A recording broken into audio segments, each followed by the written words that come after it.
सास बहू के पेड़ घर में रसोई और खेती। कच्ची झोपड़ी में संध्या बच्चों को पढ़ा रही है, चांदनी खाना बनाने की तैयारी कर रही है और अनीता कपड़ों की तय लगा रही है।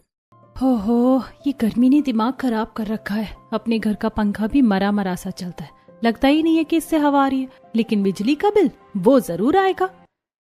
सोचा था बच्चे स्कूल से आ गए हैं तो आज आलू के पराठे बना दूंगी, लेकिन आटा ही कम है और आलू तो है ही नहीं, सिर्फ डिब्बे में थोड़े से दाल और चावल है। क्या करूं संध्या दीदी? करना क्या है, वही गरीबों वाला खाना खाना पड़ेगा। जीरे वाली खिचड़ी बनानी पड़ेगी। इतने पैसे भी नहीं है कि उसके साथ दही मंगा ले।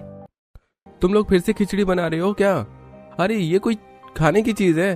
तीन लेडीज होकर घर में ढंग का खाना नहीं बना सकती हो, ऊपर से गर्मी ने परेशान कर रखा है। ना बाबा ना, मैं तो दही से खिचड़ी नहीं खाने वाला, मुझे तो कुछ और चाहिए। और कभी कोफ्ते की सब्जी, पनीर, आलू, टमाटर, भिंडी ये सब भी बना लिया करो। जितनी जुबान चल रही है तुम दोनों की, उतना खेत में दिमाग और हाथ भी चला लिया करो तो बढ़िया बढ़िया खाने को मिल जाता बहू से। खुद क्या कर रहे हो? पैसे तुम कमा कर लाते हो ना, उन लोगों का काम तो घर चलाना है, तो बना रही है कैसा भी खाना। इस बार फसल अच्छे से नहीं उगी तो देख लेना। सारी जिम्मेदारी हमारी ही है क्या? इनको भी तो करना चाहिए ना।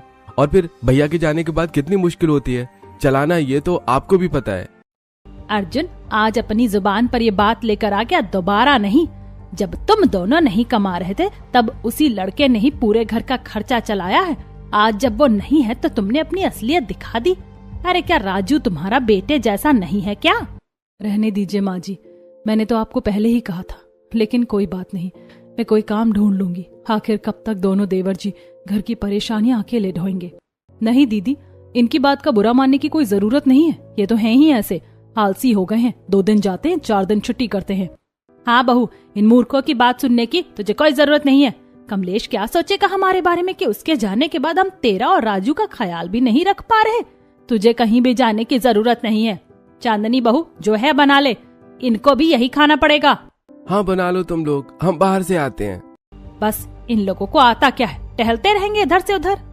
फिर दोनों भाई गमछा सिर पर डालकर धूप में घूमने के लिए निकल जाते हैं और चलते चलते अपने खेत में आ जाते हैं, जिसकी फसल को उपजाऊ करने के लिए उन्होंने कर्ज पर जमीन दी थी और खेती कर रहे थे। दोनों भाई एक नंबर के आलसी होते हैं। क्या लगता है भैया, इस बार फसल उग जाएगी ना, और हम साहूकार के पैसे चुका देंगे और थोड़े दिन में आने ही वाला होगा। हाँ, फसल देखकर लग तो रहा है अगले हफ्ते इसका अच्छा दाम मिल जाएगा, तो घर में भी कुछ खाने पीने को ले आएंगे। क्या करें, आलस भी आता है और माँ की बातों का बुरा भी लगता है, और इन सब में संध्या भाभी पिस जाती हैं।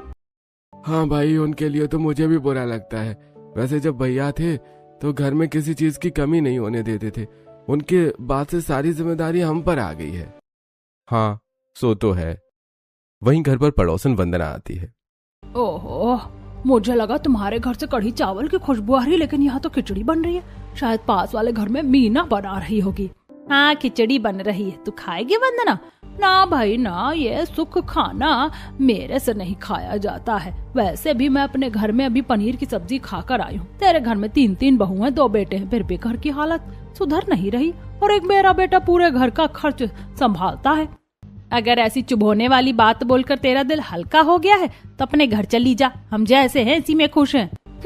ठीक है, वैसे भी इस गर्मी वाली झोपड़ी में रहना किसको है। मुंह फुलाकर वंदना चली जाती है। इतने में खेलने के बाद दोनों बच्चे घर में आकर बैठ जाते हैं। मम्मी भूख लगी है, मुझे भी खाना दे दो, बहुत भूख लगी है। हाँ बच्चों, ये लो। दोनों बच्चे खिड़की देखकर मुंह बनाते हैं।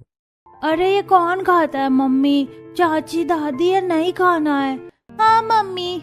अरे मैंने आम का अचार बनाया था बहू, जरा लेके आ। मुझे खिचड़ी के साथ वो बहुत अच्छा लगता है, लेकिन बच्चों को तो खिचड़ी ही नहीं खानी है, तो आम का अचार मत देना। ठीक है माँ जी। अरे नहीं चाची, हमें दादी के हाथ का आम का अचार दे दो, हमें खिचड़ी से बहुत अच्छा लगता है। हाँ मम्मी दे दो। वाह माँ जी, मान गया आपको, बच्चे पालने का बहुत एक्सपीरियंस है। हाँ वो तो होगा ही। इतने में दोनों के पति भी आ जाते हैं और सब साथ बैठकर खाना खाते हैं। अगले दिन ही दोपहर में साहूकार 2 आदमियों को लेकर गुस्से में बही खाता खोलकर कहता है। अरे भाई, क्यों भाई अर्जुन और मोहन, 6 महीने हो गए, न प्याज दिया न मूल पैसा, कब देने का इरादा है? इस बार फसल बिक जाए तो सब चुका देंगे। फसल की उम्मीद में मैं कब तक बैठा रहूं? मुझे क्या आगे पैसा नहीं देना है? हाँ हाँ साहूकार जी, इस बार आपका पक्का पैसा देंगे। साहूकार धमकी देकर चला जाता है। 1 हफ्ते में पैसे नहीं मिले तो घर कब्जे में ले लेगा। सास और बहुएं घबरा जाती हैं। चिंता मत करो बच्चों, सब ठीक होगा।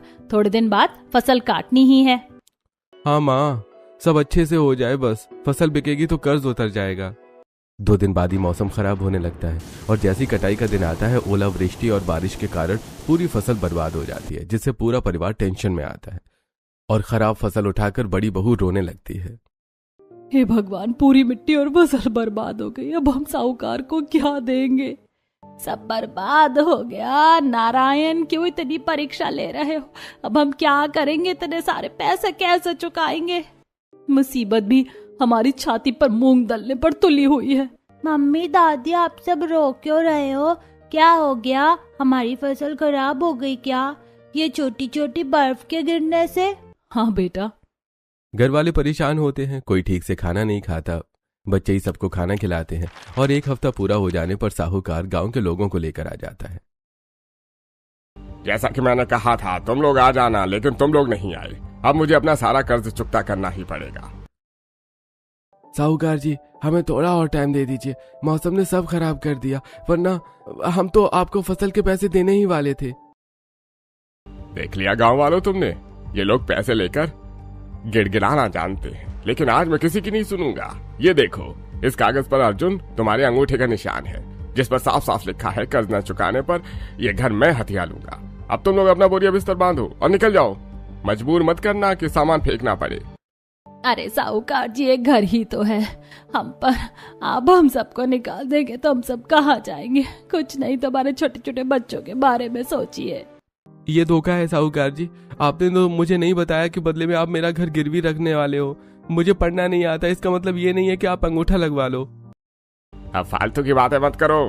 तुम गरीब लोगों का ना यही है, पैसे न देना। कुछ तो सिक्योरिटी में लेना पड़ेगा ना। आप निकल जाओ। अरे बिल्कुल सही हुआ तुम लोगों के साथ, वरना साहूकार जी को तो तुम झूठ साबित कर देते हमारे सामने। ऐसे लोगों के साथ ऐसा ही होना चाहिए। कुछ नहीं हो सकता दीदी, सामान समेटना ही पड़ेगा। तीनों बहुएं घर के बर्तन, कपड़े और बच्चों का सामान समेट लेती हैं। साहूकार उस घर में रहने लगता है और वो लोग भटकते भटकते एक छांव में आकर खड़े हो जाते हैं। गर्मी और पसीने से सबका चेहरा लाल था। बच्चे परेशान हो रहे थे। चांदनी उन्हें पानी पिलाती है। मुझे भी पानी पीना। दादी, हम कहाँ जाएंगे?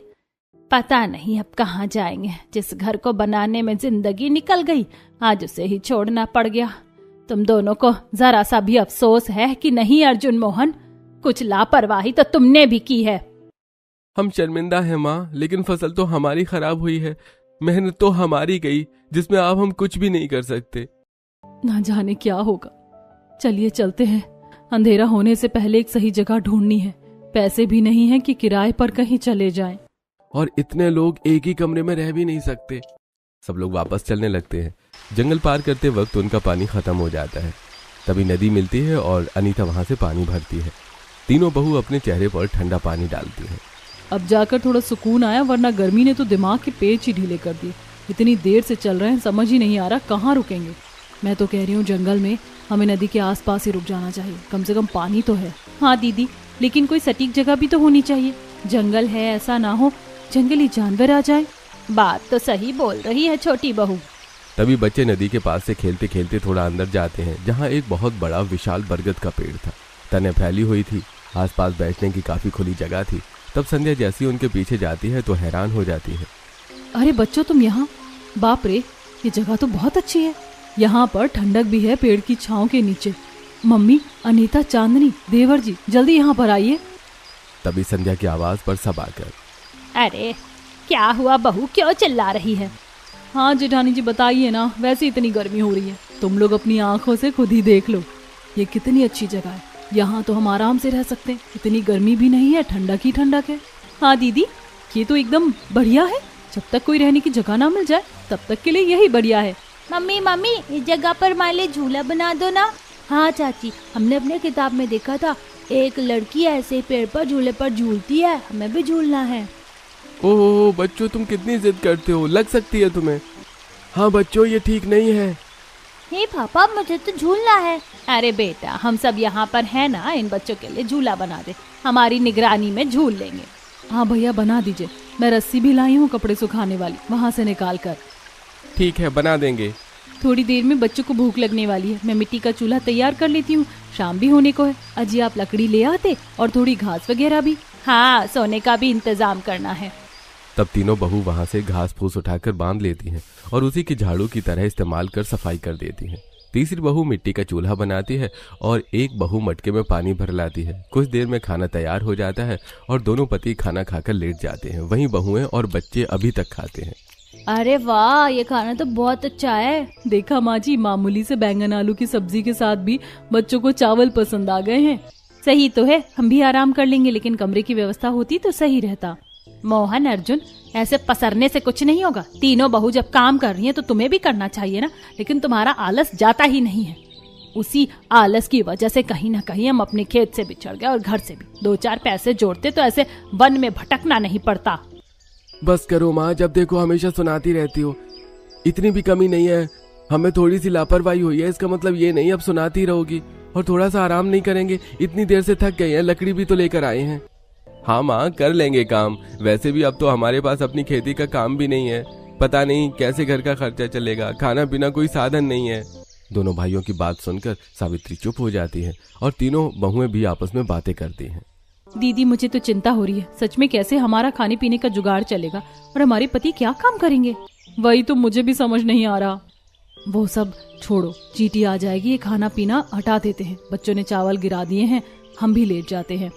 बहू बाकी सफाई करके घास वास पर चद्दर डालकर लेट जाती हैं। बच्चे भी सो जाते हैं और दोनों भाई पेड़ के किनारे लकड़ी का चबूतरा बनाकर तैयार कर देते हैं, जिस पर वो दोनों आराम से लेट जाते हैं। रात होती है, शाम का खाना खाकर बहुएं मशाल जला लेती हैं।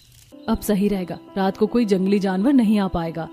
हाँ दीदी, सुरक्षित सो सकते हैं। वो सब लोग आराम से सो जाते हैं। रात को ठंडी हवा चलती है, जिससे उन्हें अच्छी नींद आती है और सुबह पक्षियों की आवाज से वो सब उठ जाते हैं। फिर नदी पर जाकर सब लोग हाथ मुंह धो लेते हैं।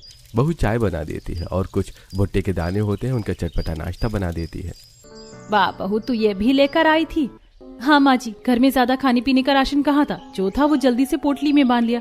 लेकिन मोहन जी, अब कोई आटा सब्जी नहीं है, हो सके तो किसी से कुछ पैसे उधार लेकर या काम करके आप दूध, आटा, चावल, सब्जी ले आइए। हाँ ठीक है, देखता हूँ। नाश्ता करके दोनों भाई गांव की ओर निकल जाते हैं और छोटी मोटी दुकान और गोदाम में काम मांगते हैं, लेकिन कहीं काम नहीं मिलता। वहीं चबूतरे पर बच्चे खेल रहे होते हैं। अरे मम्मी, आपने चाचू से क्यों नहीं बोला कि वो एक पेड़ वाला घर बना दे, जैसे हमारी कहानी में होता है? बन सकता है ना ऊपर की तरफ कमरा? नहीं बेटा, ऐसा कुछ नहीं होता, और गिर भी तो सकते हो, यहीं पर ही रहो। नहीं नहीं, मुझे तो पेड़ वाला घर चाहिए। आपने झूला भी नहीं लगाया। हाँ बड़ी मम्मी, झूला भी चाहिए, झूला भी नहीं दिया।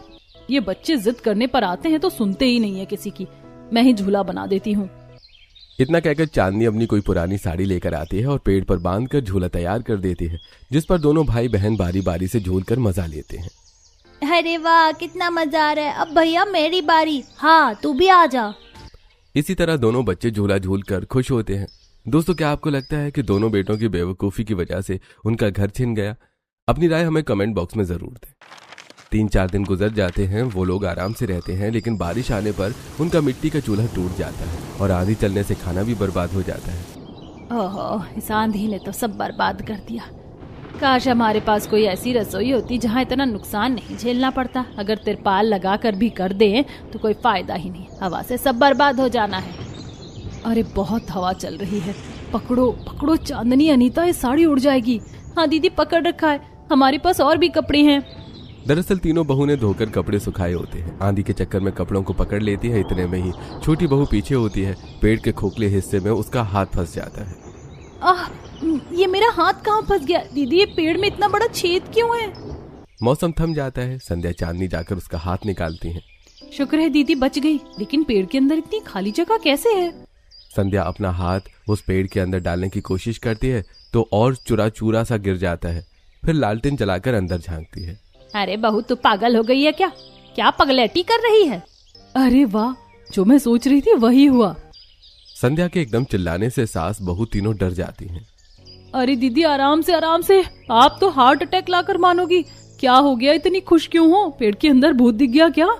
क्या चांदनी, तुम भी कैसी बातें करती हो। पेड़ के अंदर भूत देखने से मैं खुश होती या तुमको डरा देती। डराया तो आपने हमको अभी भी है, लेकिन बात तो बताओ खुश होने की। बात यह है कि हमें अपनी रसोई अंदर बनाने के लिए एक ऐसी जगह चाहिए थी, वो मिल गई। इस पेड़ के अंदर हम अपनी रसोई बनाएंगे, क्योंकि ये पेड़ अंदर से बहुत खोखला और बड़ा है। और अनीता, तुम ऐसा नहीं करती तो मुझे पता कैसे चलता। चलो आओ इसे साफ करो, अंदर रसोई बनाते हैं अब। ये तो बहुत ही खुशी की बात है दीदी, चलो काम पर लग जाते हैं। ओह, तो ऐसा क्या? अब तीनों बहू मिलकर पेड़ के खोखले हिस्से में अंदर जाती हैं और वहां की सफाई करके कीड़े मकोड़े के जाले हटा देती हैं, कीड़ों के बिल बंद कर देती हैं, सूखे पत्ते निकालती हैं, छोटे छोटे खांचे तैयार करके मसाले की डिबिया रखती है और छोटी बहू फिर से मिट्टी का चूल्हा तैयार कर लेती है। अरे ये क्या हो रहा है? बेटा, पेड़ के घर की सफाई हो रही है। दीदी, ये जगह अंदर से तो बहुत बड़ी है, यहाँ बैठकर खाना भी बन सकता है और बच्चे खा भी सकते हैं, लेकिन लकड़ी का धुआं बाहर कैसे जाएगा? ऐसे तो हमें घुटन हो जाएगी। उसका जुगाड़ भी है मेरे पास, मैं अभी आई। चांदनी बाहर निकलकर आसपास के पेड़ों से बांस का पाइप ढूंढ के लाती है और उसको पाइप के जैसा इस्तेमाल करके चूल्हे के ऊपर वाली जगह पर पेड़ में गड्ढा करके लगा देती है, जिससे कि बाहर की ओर सारा धुआं चला जाए। वाह, आखिर हम तीनों ने मिलकर अपने पेड़ घर की रसोई तैयार कर ली। अब बच्चों के लिए पेड़ घर तैयार करना है। वो भी तुम तीनों मिलकर कर दोगी, मुझे अच्छे से पता है। तीनों बहू अपने पेड़ घर की रसोई में खाना बना रही होती हैं कि जंगल से लकड़ी लेने के लिए पूजा और वंदना निकलते हैं। तब गरीब बहुओं को देखकर, ओहो, तो तुम तीनों बहुएं यहाँ रह रही हो जंगल के अंदर छुपकर? देखो देखो, ये लोग एक पेड़ घर के अंदर रहने वाले हैं, 4 दिन में अकल ठिकाने आ जाएगी। वंदना चाची, डूबते को तिनके का सहारा होता है, हमारे लिए तो ये पूरा पेड़ ही सहारा बन गया। आप हमारी चिंता मत कीजिए, जाइए। हाँ, तो रहेगा भी कौन यहाँ? जंगलों में तो सिर्फ जानवर रहते हैं। ये कहकर दोनों सिर पर लकड़ी लिए निकल जाती हैं। सावित्री को गुस्सा आता है पर बहुएं शांत कर देती हैं। माँ जी, इनकी टेंशन लेने से कुछ नहीं होने वाला, छोड़िए। सही बोला बहू तुमने। अर्जुन और मोहन को एक ढाबे पर काम मिल जाता है, जहाँ उन्हें थोड़ी बची हुई कच्ची सब्जी और पैसे मिलते हैं और वो यहाँ ले आते हैं। आलू, बैंगन, गोभी को देखकर संध्या पेड़ के अंदर के घर की रसोई में खाना बनाती है और उसके छिलके बरगद के पेड़ के बगल में मिट्टी में दबा देती है। बच्चे भी खेल खेल में वहाँ पानी डाल देते हैं और जब तेज धूप होती है दोपहर में, तो घर के सभी लोग पेड़ घर की रसोई में बैठकर खाना खाते हैं। अरे वाह, पेड़ के अंदर तुमने रसोई कैसे बना दी? बहुत मेहनत लगी होगी ना इतना खोदने में? बिल्कुल नहीं जी, ये पेड़ अंदर से इतना खोखला था कि अनीता का तो आराम से हाथ घुस गया था। फिर हमने भाभी ने मिलकर आराम से सफाई कर ली और धूल मिट्टी से परेशान हो रहे थे। अच्छा है ना, अब हमारी रसोई एक पेड़ के अंदर है, बस बच्चों के लिए जल्दी से कमरा भी तैयार हो जाए। वैसे तो हमें काम मिल गया है भाभी, लेकिन हम बच्चों के लिए कमरा भी तैयार कर देंगे। ये चाचू, हमारा पेड़ घर भी बन जाएगा। हाँ बेटा, अब तो लगाव होने लगा है इस जगह से। खुशी खुशी वो सब खाना खाते हैं। खेलते खेलते बच्चे एक बड़ा सा गड्ढा बना देते हैं। 2 दिन बाद जब बारिश होती है तो उधर पानी भी भर जाता है।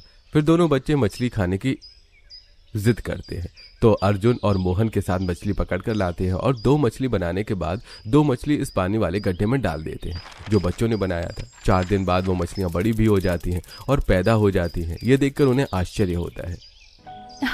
अरे वाह मम्मी, चाची, दादी, देखो हमारे तालाब में तो और मछली आ गई, कितनी सारी हैं। हाँ भैया, मम्मी, दादी, चाचा, जल्दी आओ। अरे वाह, ये तो छोटी छोटी हैं, बड़ी हो जाएंगी तो उसे बेच भी सकते हैं। जाने अनजाने में तुमने अच्छा कर दिया बच्चों, अब हम इसे खा भी सकते हैं और बेच भी सकते हैं। बहू, मुझे ही अचानक से गर्मी लग रही है या तुम्हें भी गर्मी लग रही है? हाँ माँ जी, मुझे भी गर्मी लग रही है, मेरे पास एक आइडिया है। ऐसा कहकर नीता अपनी एक साड़ी नदी से गीली करके लाती है और रसोई घर से थोड़ी दूर पर टांग देती है। अब जब जब हवा उसे गीले कपड़े से होकर गुजरती है तो उनके पास ठंडी हवा आने लगती है। अरे वाह नीता, तुमने तो एकदम माहौल ही ठंडा कर दिया। देखा दीदी, मेरा देसी कूलर की ठंडी हवा। अरे ये पौधा कैसे आ रहा है यहाँ? बहू, ये तो गोभी और धनिया का पौधा है। अरे हाँ, उस दिन सब्जी के छिलके और जड़ इसमें डाल दी थी, उसी से ये हुआ है। माँ जी, मैं तो सोच रही हूँ हमें अपनी खुद की थोड़ी बहुत खेती शुरू कर देनी चाहिए। यहाँ की मिट्टी उपजाऊ है, इससे हमारे ज्यादा पैसे भी खर्च नहीं होंगे और सही सब्जी तोड़कर खा लिया करेंगे। अरे हाँ अनीता। तब अनीता और चांदनी शाम को 10 रुपए लेकर बाजार जाते हैं, जहां से कुछ सब्जी खरीद लेते हैं और जो मंडी वाले बची कुची सब्जी छोड़ जाते हैं, दोनों बहू उन सब्जियों को उठाकर घर ले आती हैं और अपने पेड़ घर के आसपास की क्यारी बनाकर आराम से मिट्टी में दबा देती हैं और छोटे छोटे प्लास्टिक की बोतल में रसोई घर के अंदर मेथी, पुदीना और धनिया के छोटे पौधे को टांग देती हैं, जिससे उनके पेड़ घर की रसोई भी अच्छी लगती है। और अर्जुन मोहन ने लकड़ी काटकर एक पेड़ घर के ऊपर और एक साइड में कमरा बनाया होता है, जो बहुत सुंदर लगता है और उस पर जाने के लिए लकड़ी की सीढ़ियां भी बनाई होती हैं और तीनों बहू मिलकर लकड़ी की अलमारी भी बनाती हैं, जिसमें वो कपड़े रखते हैं। तभी बच्चे लकड़ियों की सीढ़ी को चढ़कर ऊपर के कमरे में पहुंच जाते हैं। अरे वाह मम्मी, चाचू, दादी, ऊपर आओ, देखो कितनी ठंडी हवा चल रही है। यहाँ से तो हम जंगल और गांव दोनों देख सकते हैं। हाँ हाँ भैया, मुझे तो अपना पेड़ घर बहुत अच्छा लग रहा है। वाह, सच में ये जगह बहुत खूबसूरत है। दीदी, आज बच्चों के साथ मेरा भी पेड़ घर में रहने का सपना पूरा हो गया। कुछ ही दिनों में बहुओं की छोटी सी खेती की सब्जियां उग जाती हैं। एक तरफ लाल लाल टमाटर, बेल वाली करेले, लौकी, घिया, उस पर छोटे छोटे सीताफल और साइड में गोभी, बैंगन, आलू, मिर्ची, धनिया इत्यादि। देखो तो बहू, तुम तीनों ने अपने हाथ से जो पेड़ घर की रसोई, खेती और ये घर बनाया है, कितना सुंदर लग रहा है। और दादी, हमारा बनाया हुआ मछली वाला तालाब भी। हाँ हाँ, वो भी। अब तो हमारे पास इतनी चीज है, बहू कुछ अच्छा बनाकर खिला दो। क्यों नहीं माँ जी? तब तीनों बहू अपनी सुंदर सी रसोई में एक तरफ मछली के पकौड़े तो दूसरी तरफ आलू, बैंगन, टमाटर, गोभी की मिक्स सब्जी बनाती हैं और साथ में गरम गरम फुलके और चावल। और ये देखो, हमारे पास पैसे थे तो हम बूंदी और लस्सी भी ले आए हैं, अब इसे भी बना कर दे दो। अरे वाह, आज तो पार्टी हो गई। अब सब मजे से खाना खा रहे थे। वाह, कितने दिनों बाद ऐसा बढ़िया खाना खाया है। सच में भाभी, आपके हाथ की मछली पकौड़ा बहुत अच्छा है। मुझे तो मिक्स वेज भी बहुत अच्छी लग रही है। देवर जी, हमने धीरे धीरे इतनी सब्जी उगा ली और मछलियाँ भी हैं कि आप दोनों आराम से बेच सकते हैं। अब कहीं और काम करने की जरूरत नहीं है, क्योंकि 100-200 रुपए ही मिलते हैं दिन का। हाँ भाभी, आप ठीक कह रही हो। पहले हमारे पास कुछ भी नहीं था। किसने सोचा था कि पेड़ घर के सहारे खेती और मछली पालन भी हो जाएगा। खाना खाने के बाद दोनों पति मछली और सब्जियां बेचने चले जाते हैं। मछली ले लो, मछली, ताजी ताजी मछली ले लो। सब्जी ले लो, सब्जी, ताजी ताजी सब्जी ले लो, धनिया, टमाटर, भिंडी, गोभी, आलू ले लो ले लो। अरे भाई मोहन, तेरी फसल तो खराब हो गई थी, ये तुमने सब्जी बेचना शुरू कैसे कर दिया? अरे हमारी पत्नियों ने सब्जियों की खेती की है तो बेच रहे हैं। ऐसा तो नहीं लिखा कि मेहनत करने वालों को सफलता कभी हासिल ही नहीं होती। मुकेश का मुंह बंद हो जाता है। वहीं अनीता, चांदनी, संध्या जब खाना बनाती हैं तो बंदर उनकी रसोई में घुसकर तहस नहस कर देता है और फिर उनके पेड़ पौधों के साथ भी ऐसा ही करता है। टमाटर, बैंगन उठाकर खाने लगता है। तब सास और बहू से भगाती है। बंदर के बच्चे, भाग भाग, कितना नुकसान कर दिया हमारा। इसको तो मैं छोड़ूंगी नहीं, उसने हमारी 2-3 टमाटर, बैंगन सब खराब कर दिए। तीनों बहू उस बंदर को पकड़ने की कोशिश करती हैं कि आपस में टकराकर गिर जाती हैं। दोनों बच्चे हंसने लगते हैं। अरे मम्मी, चाची, एक दूसरे को नहीं पकड़ना, बंदर को पकड़ना है। हाँ मम्मी, बहुओं, इन बंदरों ने बहुत नुकसान किया है, कुछ करना होगा तुम्हें। सब ठीक करना पड़ेगा दीदी, हमें इस पेड़ घर के चारों तरफ सुरक्षा घेरा बनाना होगा। बंदर भाग जाता है। इतने में तीनों बहू के दिमाग की बत्ती जलती है और वो ढेर सारी लकड़ियां लाकर लगा देती हैं। अब सही, अब कोई बंदर या जंगली जानवर हमारी खेती और रसोई को बर्बाद नहीं कर सकता। दिन गुजरते हैं। अब पेड़, घर और खेती से तीनों बहू खुश थीं और अपना घर चला रही थी। पति भी कमा रहे थे, लेकिन एक बार आंधी आने से उनके पेड़ घर के कुछ तने वगैरह टूट जाते हैं, जिससे उन्हें मुश्किलों का सामना करना पड़ता है। चबूतरा भी खराब हो जाता है, लेकिन तीनों बहू हार नहीं मानती, फिर से उस जगह को बनाती हैं। एक सुबह मछली अभी उस छोटे तालाब से गायब होती है। तब चांदनी, हाय रब्बा, हमारी इतनी सारी मछलियाँ कहाँ चली गईं? किसी ने चोरी कर ली क्या रात में? हम तो घाटे में आ जाएंगे। आज ये क्या बेचने जाएंगे? अरे परेशान होने वाली कोई बात नहीं है। बच्चों ने एक और गड्ढा बनाया था, शायद वो गड्ढा कमजोर था तो सारी मछलियाँ पानी समेत उधर आ गई हैं। मछलियाँ तो सब मर गई हैं, बदबू आ रही हैं। अब हमें नहीं मछली पालन शुरू करना होगा। ये बीमार होकर मर गईं। आखिर नुकसान हो ही गया। तब तीनों बहुएं एक मजबूत तालाब और साफ सुथरा बनाती हैं और उन मछली को हटाकर नई मछलियां लाती हैं, जिस पर पैदावार बढ़ती है। अब सब कुछ ठीक था। एक दिन एक टूरिस्ट ब्लॉगर जंगल में भटकते भटकते उनके सुंदर से पेड़ घर के पास पहुंचता है और वीडियो बनाने लगता है। अरे वाह, ये जगह तो बहुत खूबसूरत है। It's really nice. क्या आप लोग यहाँ पर रहते हैं? ये सुंदर से पेड़ पौधे और ये घर और सब्जियों का खेत भी आपका ही है? अरे ये मेरी तीनों बहू ने मिलकर अपने हाथ से तैयार किया। और अभी तो तुमने पेड़ घर की रसोई नहीं देखी। मेरी बहू वहाँ खाना बनाती है, देखो। वो ब्लॉगर वीडियो बनाते हुए उनके पेड़ घर की रसोई में जाता है, जो कि बहुत सुंदर थी और खाने की खुशबू से उसकी भूख बढ़ जाती है। अगर आपको बुरा न लगे तो मुझे भी आपके पेट घर की रसोई का खाना मिल सकता है, भूख लग गई है देखकर। हाँ भैया, खा लीजिए, कोफ्ते की सब्जी और भरवा करेला है।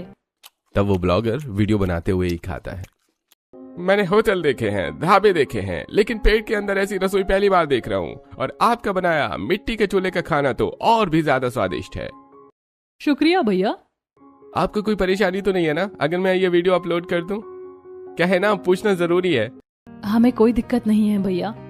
तब वो ब्लॉगर खाना खाकर चला जाता है और उस वीडियो को अपलोड कर देता है। अपलोड करने के बाद बहुत सारे लोग उनके पेड़ घर को देखने आते हैं। अब टूरिस्ट देखने आते हैं तो उनको भूख लगती है। भूख लगने पर तीनों बहू मिलकर खाना बनाने लगती हैं। अपने खेती की सब्जियां तोड़कर रसोई घर में खाना बनाती हैं और वहीं चारपाई पर बिठाकर खिलाती हैं। लोग बहुत ज्यादा खुश हो जाते हैं। इसके उन्हें पैसे भी मिलने लगते हैं। लगता है दीदी भगवान ने हमारी किस्मत चमका दी। इस पेड़ घर में हमें सिर्फ सहारा नहीं दिया, ये तो हमें खेती के साथ रोजगार भी दे रहा है। देखो ना, लोग आ रहे हैं। इसी बीच एक तोता जाकर वहां रहने लगता है। बच्चे उसके साथ खेलते हैं और सावित्री जो भी बोलती हैं तोता वही रिपीट करने लगता है। अरे बच्चों, इस तोते ने हरी मिर्च और टमाटर खा लिए, तुम इसे और मत दो। अरे बच्चों, इस तोते ने हरी मिर्च और टमाटर खा लिए, तुम इसे और मत दो। अरे दादी, तोता आपकी नकल कर रहा है। अरे दादी, ये तो आपकी नकल कर रहा है। अरे ये तो सबकी नकल करता है। तोता हर किसी की नकल उतार कर सभी लोगों को हंसाता रहता है। वहीं दोनों पति भी ज्यादा कस्टमर के लिए अब टेबल कुर्सी लगा देते हैं। लोग वहां आकर खाना खाते हैं। अरे वाह, सच में वीडियो में जैसा देखा था उससे भी कहीं ज्यादा सुंदर लग रहा है आपका पेड़ घर। और ये खेती है, तालाब, ये झूला बहुत अच्छी वाइब दे रहा है। आपके हाथ का खाना भी बहुत अच्छा है। और क्या क्या है? हमारे पास फिश करी, चावल, बैंगन आलू की सब्जी, मिक्स वेज, बिरयानी सब है। ठीक है, आप ले आओ और मुझे कुछ ठंडा भी चाहिए। ठीक है, आप ले आओ और मुझे कुछ ठंडा भी चाहिए। अरे ये कौन बोला? अरे डरिए मत, हमारा मिट्टू बोला। अच्छा, बड़ा प्यारा है। ये बच्चे कहाँ गए? तुम क्या कर रहे हो मछलियों के साथ? बड़ी मम्मी, हम इन्हें दाना दे रही हैं। तभी नीतू 2 मुट्ठी मछलियों का खाना डाल देती है। तब सारी मछली एक जगह पर आकर खाने के लिए उछलने लगती है। तब राजू ताली बजाकर, अरे ये क्या हो गया मछलियों को? कुछ नहीं, आज इनकी शादी थी, मैंने दावत दे दी। सभी लोग हंसने लगते हैं। तभी वंदना आकर, ओहो, तुम्हारा तो अच्छा खासा होटल खुल गया, सही है, अब खुश तो हो गए तुम लोग। जाके पाँव न फटी बिवाई, वो का जाने पीर पर आई। ये सुनकर वंदना उल्टे पांव चली जाती है। तीनों बहू आई कस्टमर को अपने पेड़ घर की रसोई में बिठाकर खाना खिलाती हैं। आसपास खेत होने की वजह से माहौल एकदम ठंडा और खुशनुमा रहता है। इसी तरह उनका काम चलता रहता है। लोग दूर दूर से उनके पेड़ घर के ढाबे का खाना खाने आते हैं। बच्चे स्कूल जाते हैं। आर्थिक स्थिति खत्म हो जाती है। पैसे आने लगते हैं, लेकिन वो अपने इस पेड़ घर में आराम से रहते हैं। लेकिन जब सरकारी वन अधिकारी को उनके बारे में पता चलता है तो वो वहां पर पहुंच जाते हैं। देखिए, वन संरक्षण की तरफ से आपको सूचित किया जाता है कि यहाँ रहना खतरे से खाली नहीं है। नदी पास में होने की वजह से बाढ़ का खतरा भी है और ऐसे सरकारी जगह पर अवैध तरीके से रहना भी गलत है। आपको ये जगह खाली करनी होगी। नहीं अधिकारी जी, ऐसा नहीं हो सकता। ये हमारा घर है, हम इसे कैसे छोड़ सकते? हमारा खेत, हमारा सब कुछ यही है। देखिए, आपको यहाँ से जाने के बाद निराश नहीं होना पड़ेगा। सरकार आपको घर और खेत दोनों देगी जहाँ पर आप ये सब कर पाओ, लेकिन ऐसे रहना खतरे से खाली नहीं है। मन तो नहीं है इस जगह को छोड़ने का, पर क्या कर सकते हैं। तीनों बहू की आंखों में आंसू थे। बच्चे उदास थे, उनका झूला झूलने का भी मन नहीं था। तीनों बहू अपने पेड़ घर की रसोई से चिपक गई हैं। जब हमारा कोई घर नहीं था तब इसी पेड़ ने हमें सहारा दिया था। लेकिन अब हमें जाना होगा। वैसे भी ये कोई पक्की जगह नहीं थी। मिस यू पेड़ घर। 2 दिन बाद सरकारी अधिकारी आ जाते हैं। तब उसे जगह को छोड़ने से पहले वो एक फोटो खींच लेते हैं और नए घर में लेकर आ जाते हैं। यही हमारा पहला घर था। लोग कहते हैं हम पेड़ छोड़ाए, लेकिन सच तो ये है कि वो पेड़ आज भी हमारे दिल में रहता है। सास रोज उस पेड़ घर फोटो के नीचे दिया जलाती है। सब लोग अपने उस वक्त को याद करते हैं, लेकिन आज वो अपने नए खेत में खेती करते हैं। दोनों बेटों की ताजी सब्जी की दुकान होती है और अब वो खुशी खुशी रहते हैं। दोस्तों, अगर आपका कभी घर छिन जाए और आपके पास सिर्फ रहने के लिए पेड़ हो तो आप क्या करेंगे? हमें कमेंट करके जरूर बताइए।